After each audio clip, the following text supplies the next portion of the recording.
Based on the gap, if you have the objective in your hands, and based on objective, the hypotheses are also in your hands.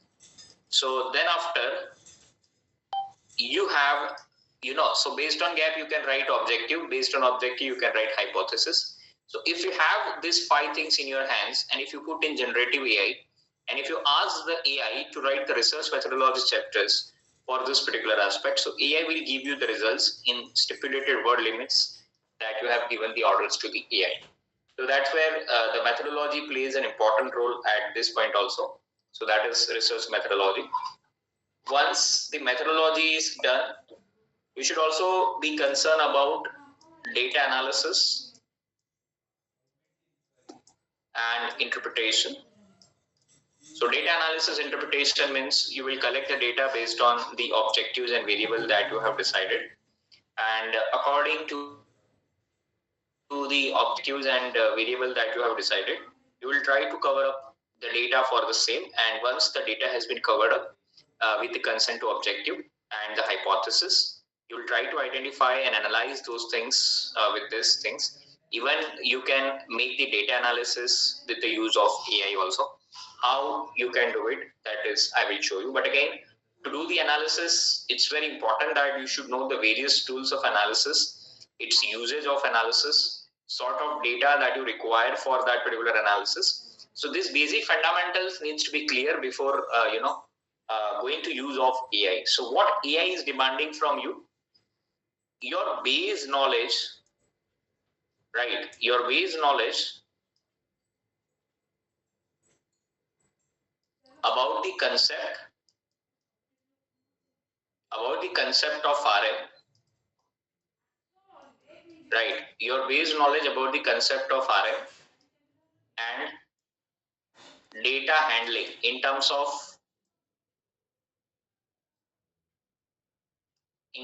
the types of data that you have it in your hands. So data handling is very, very important, right? Because let's say if you have put the objective is to make the impact, check the impact of Vedic business tactics on business performance. So you should know that the impact should be measured by the regression, right? And to run the regression, you require the scale data. And to get the scale data, you have two options: primary and secondary. If you are going with the primary study, you should put the Likert scale statements for the same, otherwise you can't do it. And if you are not going with the primary research through survey, the secondary data, you need all the numerical data for the same, wherein you can establish the relationship between dependent variable and independent variable. And then accordingly, with this clarification, if you give the commands to AI will generate the results for the same, right? So this is how the things are working as far as the use of AI is concerned. Then finally, the findings and conclusion. So if you have done this activity properly, you have your analysis in your hands. And after this analysis, if you ask the AI to provide the finding and conclusion for the study, so AI can easily interpret and provide the finding and conclusion along with the discussion also with that consideration, right? So this is how the AI will step by step guide you. Somebody might say that, so how can you reach, with the AI from literature review to these final findings and conclusion? So these are the broad overview, that I have tried to show you as far as the use of AI is concerned for literature review to findings and conclusions, right? So with this, I would like to start my presentation. So why we use AI assistant matters today? So very important. It saves the time. The reason why is we had, if I talk about 5 to 6 years back, as I mentioned, that people were learning softwares. So wherein, they are putting their lot of times to learn those software. And after learning, they are trying to incorporate the technical skills of that, whether how to use it, how to make it appropriate, how to make it user friendly. So they were investing a lot of time into that. And even after that, they are not getting the accurate result because somewhere others, if they have been stuck up or missed out some steps, so the software won't be able to provide the results to the same. So that's where they invest a lot of time, efforts, and money at the same time, wherein the results were limited on this aspect, right? So just the software was just giving the tables and things, but they are not giving the interpretations and understanding on the other front, right? But the AI is making things possible. So that is the one concern, and that is the one benefit that we all have it. Then improve acceptance. So why it is improved acceptance? Because of the clear, better structured manuscripted, better peer review and reviewer feedback. Why? Because even if you don't know anything about any particular topic, or even if you feel that you know everything about the topic, but there would be some other realities that you will always receive from the use of AI. So that's where it is going to be possible that uh, that use of AI can improve your knowledge in terms of drafting the paper, making things more deeper into as much as possible, and that's where the paper have been drafted, and you would be able to accept your paper into better results. So that's where it improves the acceptance rate, because you are trying to touch upon the ground reality of the concept and the things, and that's where all the concept have been largely covered by the use of AI, and that's where your acceptance rate is going to be high, right? So that's where it is things is possible. Then after enhance collaboration, right? How AI can enhance the collaboration? So AI can enhance the collaboration because you can have, let's say, if I need to do the research, so somebody might think about that, I have to do the research on, I should collect the data from the questionnaire, and I should make the decoding of that particular process, and then I'll try to fetch those data into software, and then I'll do the analysis. That is also one aspect, right? I'm not denying on that. But even if you don't have a data, and if you just wanted to critically review the other papers,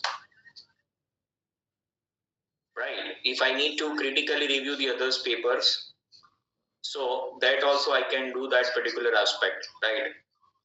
I can critically review the papers with that consideration that in that case I can go with was viewer software, right? Just I'll put the data that I have received from the Dimension AI, right? So Dimension AI will provide me 2,500 data, right?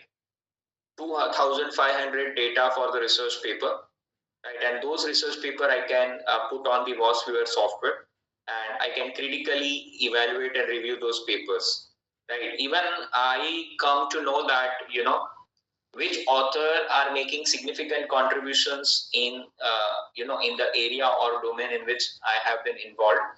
So that's where it is providing the assistance for the same. So drafting with AI from abstract to discussion, right? That is what we have theme today. So there are few uh, elements, there are few softwares, right? How you can use those software for every steps that we have to draft as a part of our research paper. So talking about the different tools for the AI, right? So the first is ChatGPT. Right. What is ChatGPT? So it expands bullet points into structure abstract, introduction, and discussion draft. Right. So if you ask ChatGPT to elaborate those topics with proper, instruction, which is called a generative AI, right? So it will give you the answers in a manner you want. The more command you will give to that AI software, I always say to the people that the time that you need to consume at the time of input process of AI utilization should be more than the time that you have to consume to receive the output things. Right. The more accurate you'll give the input commands to the AI, the more accurate results could be generated with the use of AI. So that's where we also have to think about those chat GPT, wherein you give the command appropriately and it will generate the results for the same. Right. So first is chat GPT. Second is the Quillbot. Right. So what is Quillbot? So Quillbot is the paraphrases which refines the academic tones and reduce redundancy. If you want to make paraphrasing, if you want to make grammatical corrections, right? If you want to make humanize AI in the content that you are drafting, so Quillbot is one of the best option, and most importantly, this particular licensed software is available also. In free access, you have limited tools, but in licensed software, you have multiple usage parameters for the same, which you can always utilize, and it makes possible. And most importantly, these tools are available with very less cost and affordable, wherein your works for the research paper writing and everything could be possible in very quick and essential manner. So that's where it is expected to have it on this particular aspect. Okay.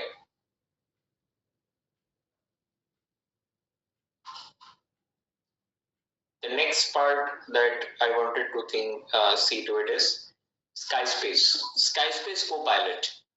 Very important to manage the resources for the review of literature that we have to do it. Right. Skyspace Copilot is Google AI extension. Right. Even you can utilize in Google AI extension version. Right. So it maintain your libraries for important topics, right, that can be categorized based on the folder that you will create, and you can make your own library for every topic for which you wanted to save the paper, and those windows would be saved for the lifetime. You can get the login from your Google account, that is email account, or whatever it is, and that's where you can create your accounts, and you can work out on this. Even Skyspace Copilots is one of the platform for AI, wherein you will get the good quality journals paper PDF format, which is not available on the open access softwares like Google Chrome and everything, Google Scholar somewhere, right? But those kind of papers are available in this Skyspace Copilot AI tools. So that's where you can, even if you don't want to download those paper, and if you want to save those paper on that particular Skyspace Copilot, so that way it is also possible. You can bookmark those papers and save it into particular folder on the topic which you are working, and that is how the data management in terms of review of literature for the further proceeding of the quality research paper writing could be possible, right? So that is a Skyspace Copilot is one of the important tools that we have to talk about. Grammarly, obviously, to check your grammar and make your academics content writing error free. So that's where the Grammarly is another important tools which we must have to utilize for the same. Right. So workflow example, we have mentioned over here that turn key findings into 200 to 250 words. Right. Abstract using ChatGPT, then refine phrasing with Keyword and check style with grammar. So what this line is indicate, let's say if you have conducted any study, so you want to make the findings of this particular study. So you can give the commands to the AI that provide the findings in 200 to 250 words. So that can be possible. The same thing you can do it for the abstract also. That you can do it to ChatGPT and Perplexity. And once the content it has been developed, right, and to remove the AI content and make it make it flag-free content, you can also refine those content with the utilization of Quillbot based on the version that you have it, either the free version or the paid version. In paid version, you have the access of human AI, wherein you can paraphrase those content, and again you can put in your writer. And once after doing that, finally you want to check the grammar. So that grammar you can utilize from the Grammarly. Even you can do it in the Quillbot also, because if you have the licensed version, Quillbot also provides the access of the grammar check. So if you have the Quillbot, you don't have to take Grammarly, but if you don't have it, you may take it, right? So that's how the entire things could be possible. So starting from the abstract to the final discussion, these are the tools where you can utilize at every step based on their functionality and the purpose or the utilization for which we have to use those particular tools, right? Okay, so as I mentioned that Grammarly, so what are the benefits if we are using particular AI tool as a Grammarly? We have certain messages. Let's see. I don't prefer the chat box, but if you have any questions, you can unmute yourself, and yeah, you can unmute anytime and you can ask the question. I don't have. Sir, this is Utpanura's neck. Right. Sir, won't this increase the chances of getting caught in plagiarism like other tools are there like Turnitin and all? Can you repeat your question? I missed your. Will using AI lead to plagiarism? There are chances of getting caught. AI leads to plagiarism. Somehow I can agree to 20-30% might be possible. But mainly the use of AI can lead to the AI detection itself. Right. But what exactly the matters to you at this point of time is you got the content which you are not sure what to write, what not to write. Right. And once you have the content, you can make the paraphrasing of that content with the use of humanized AI and all this, right? And whether you know it or not, but if you have, if you can paraphrase multiple content into multiple AI tools, there would be a chances that ultimately you will not detect AI for that particular content, right? And for as far as the the question that you have raised is about the plagiarism. Right.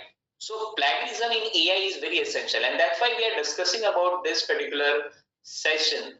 That AI is basically working on the command that has been given by the users.